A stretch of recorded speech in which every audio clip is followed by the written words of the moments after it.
Salut à tous et bienvenue au Journal du Madrid.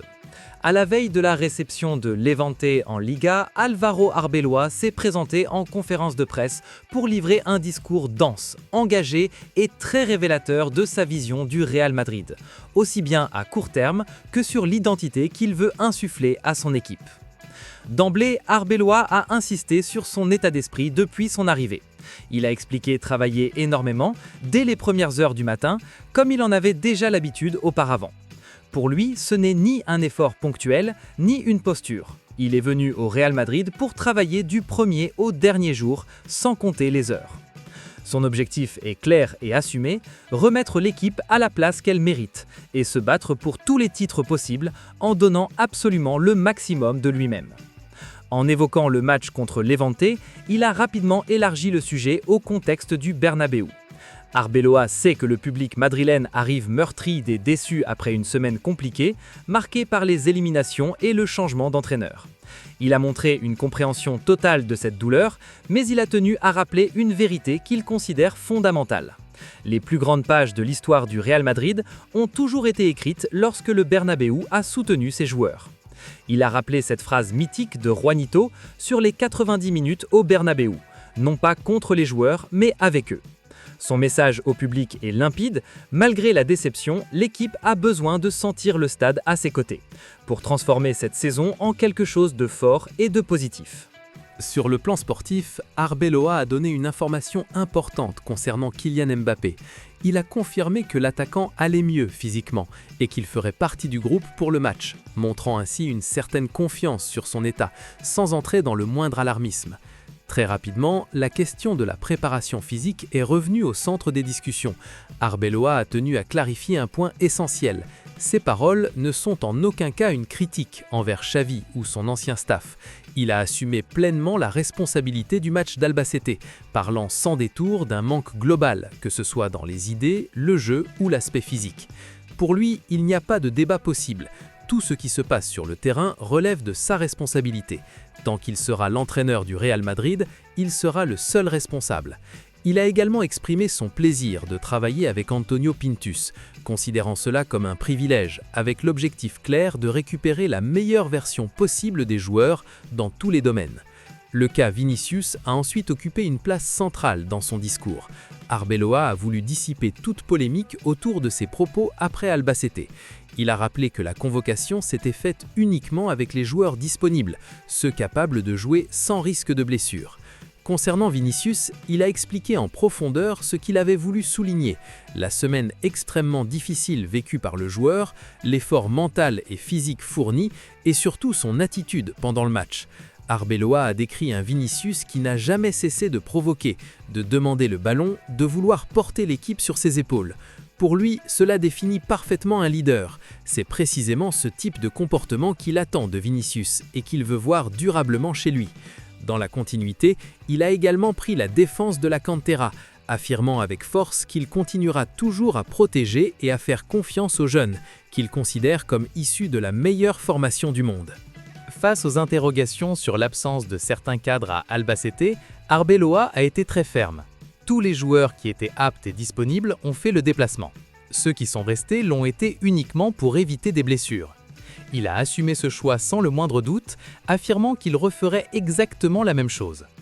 Le sujet Jude Bellingham lui a permis de dévoiler une partie de son projet de jeu. Arbeloa voit en lui un leader naturel, un joueur au talent immense, capable d'avoir une grande influence sur le jeu. Il a expliqué aimer les profils mobiles, capables à la fois de se projeter vers l'avant, de créer et de participer à la construction. Il attend de Bellingham qu'il soit important, qu'il pèse sur le jeu et qu'il affiche une vraie personnalité sur le terrain. Concernant Federico Valverde, Arbeloa a presque souri en expliquant que c'est le type de joueur capable de bien jouer à n'importe quel poste, même gardien selon lui. Il a rappelé l'avoir aligné à un poste plus naturel récemment, mais a insisté sur le fait qu'il s'agit d'un capitaine exemplaire, prêt à jouer là où l'équipe a besoin de lui. Arbeloa a annoncé clairement son intention de construire une équipe avec énormément de mobilité, où les joueurs échangent leur position, où les latéraux peuvent jouer à l'intérieur, à l'extérieur, plus haut ou plus bas. Dans ce cadre, Valverde aura un rôle central. Il est, selon lui, l'incarnation parfaite de l'esprit du Real Madrid dans la lignée de Juanito. Caractère, engagement, sacrifice et talent. Interrogé sur son attitude plus calme sur le banc par rapport à son passage au Castilla, Arbeloa a donné une explication très simple. Dans les équipes de jeunes, la communication est directe et facile. En première division, avec un stade en ébullition permanente, il est presque impossible de se faire entendre. Son travail principal se fait donc en amont, pendant la semaine et avant le match. Il préfère rester calme, lucide et ne pas se laisser emporter par les émotions, car il estime que c'est ainsi qu'un entraîneur prend les meilleures décisions. Quand il a été question de l'identité de jeu qu'il souhaite instaurer, Arbeloa a été très clair. Il veut un Real Madrid qui joue pour gagner dès la première minute, avec énergie, intensité et ambition. Il veut que le Bernabéu ressente immédiatement cette volonté de gagner. Même s'il reconnaît que les idées de jeu se construiront avec le temps, il a insisté sur des valeurs non négociables, le caractère, la personnalité, la passion et l'illusion. Il veut que le public se reconnaisse pleinement dans ses joueurs. Revenant sur la défaite à Albacete, Arbeloa a expliqué qu'il ne cherche jamais des coupables, mais des solutions. Il croit sincèrement que si les choses ne fonctionnent pas, c'est à lui de mieux aider et mieux expliquer à ses joueurs. Il a assumé cette responsabilité totale, tout en précisant que les discussions internes restent dans le vestiaire. Il a partagé une anecdote personnelle marquante sur sa carrière.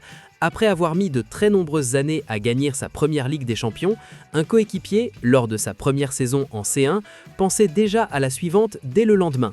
Ce joueur était le capitaine. Pour Arbeloa, cela résume parfaitement la mentalité du Real Madrid. Le passé n'existe pas, ni dans la victoire, ni dans la défaite. Seul compte le prochain match, en l'occurrence l'Éventé. Interrogé sur ses besoins personnels dans ce contexte intense, Arbeloa a répondu avec sérénité. Il a reconnu que les entraîneurs manquent toujours de temps, mais il a assuré ne rien demander de plus. Le calendrier ne l'effraie pas, la pression non plus. Il se sent motivé, confiant, entouré d'un effectif qu'il juge exceptionnel et prêt à aller au combat avec ses joueurs. Sur la notion d'échec, il a livré une réflexion plus profonde. Pour lui, il n'existe pas de seuil précis. Il a rappelé avoir connu de nombreux échecs tout au long de sa carrière, y compris dans son parcours à la Cantera. Ces moments difficiles l'ont fait grandir, réfléchir, progresser. Il est convaincu que les échecs sont une étape nécessaire pour s'améliorer et se rapprocher de ses objectifs. Enfin, Arbeloa a conclu en évoquant Rodrigo. Le joueur ne sera pas disponible pour le match contre Levante car il récupère encore d'un effort très important. L'objectif est de pouvoir le récupérer rapidement, potentiellement pour le prochain rendez-vous. Arbeloa a rappelé la qualité exceptionnelle du Brésilien et les grands moments qu'il a déjà offerts au Real Madrid, exprimant son impatience de pouvoir de nouveau compter sur lui. Une conférence de presse longue, intense et très révélatrice où Álvaro Arbeloa a clairement affiché ses principes, son sens des responsabilités et sa vision du Real Madrid entre exigence, identité et ambition. C'est tout pour cette vidéo, n'oubliez pas de vous abonner pour soutenir la chaîne, activer la cloche des notifications pour ne rien manquer, le petit pouce bleu, vos commentaires et je vous dis à très vite pour une prochaine vidéo.